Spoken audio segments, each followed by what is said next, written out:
नमस्कार। विशा न्यूज 24/7 का हर दर्शकों को सादर प्रणाम जोहार।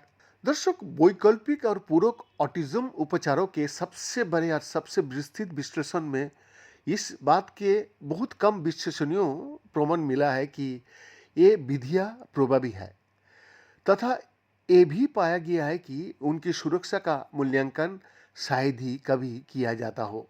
दर्शक, ऑटिज्म स्पेक्ट्रम डिसऑर्डर यानी एएसडी एक विकासात्मक स्थिति है जो लोगों की संवाद करने, जानकारी संसाधित करने और दूसरे के साथ बातचीत करने के तरीका को प्रभावित करती रहती है।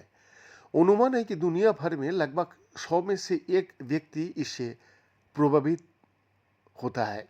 नेचर ह्यूमन बिहेवियर में प्रकाशित एक अध्ययन में पेरिस नेनेटर विश्वविद्यालय, पेरिस सिटी विश्वविद्यालय और साउथम्पटन विश्वविद्यालय की शोधकर्ताओं ने 248 मेटा विश्लेषणों की समीक्षा की, जिसमें कुल मिलाकर 200 नैदानिक परीक्षण और 10,000 से अधिक प्रतिभागी शामिल थे। शोध में ये जांच किया गया कि ऑटिज्म के इलाज में पूरक वैकल्पिक और एकीकृत दवाई यानी CAIM कितनी कारगर है और उनकी सुरक्षा कितनी है।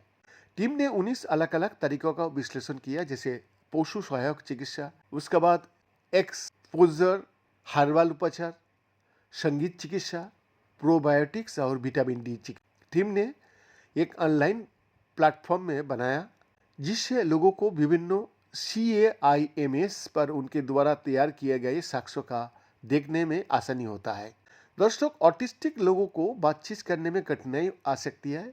वो ये समझ नहीं पाते कि लोग क्या सोचते हैं या क्या महसूस करता है। संवेदी जानकारी से अभिभूत हो सकता है, अपरिचित परिवेश में चिंतित हो सकता है तथा एक ही व्यवहार को दोहरा भी सकता है। ये सब उनके जीवन की गुणवत्ता में बाधा डाल सकता है और 90% तक लोगों ने बताया कि उन्होंने अपने जीवन काल में कम से कम एक बार CAIM का उपयोग किया। पेरिस के रॉबर्ट डेवरे अस्पताल में बाल एवं किशोर मनोचिकित्सा इकाई के प्रमुख प्रोफेसर रिचर्ड डेलम ने कहता है, ऑटिस्टिक बच्चे के साथ साथ ऑटिस्टिक वयस्कों को कई माता पिता पूरक और वैकल्पिक दवाओं की ओर रुख करता है, इस उम्मीद में कि वो अवांछित दुष्प्रभाव के बिना मदद कर सकता है। हालांकि ये निष्कर्ष निकालने से पहले कि उन उपचारों को आजमाया जाना चाहिए जहां कठोर यादृच्छिक परीक्षणों से प्राप्त साक्ष्यों पर सावधानीपूर्वक विचार करना आवश्यक होता है।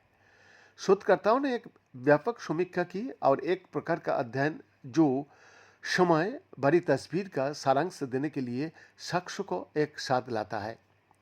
पेरिस नेनेटर विश्वविद्यालय में एसोसिएट प्रोफेसर और अध्ययन के प्रथम लेखक डॉक्टर करेंटिन गोसलिंग सामने लेके आया कि व्यक्तिगत परीक्षणों को देखने के बजाय हमने सभी उपलब्ध मेटा विश्लेषणों की समीक्षा की जो कई परीक्षणों का संकलन है।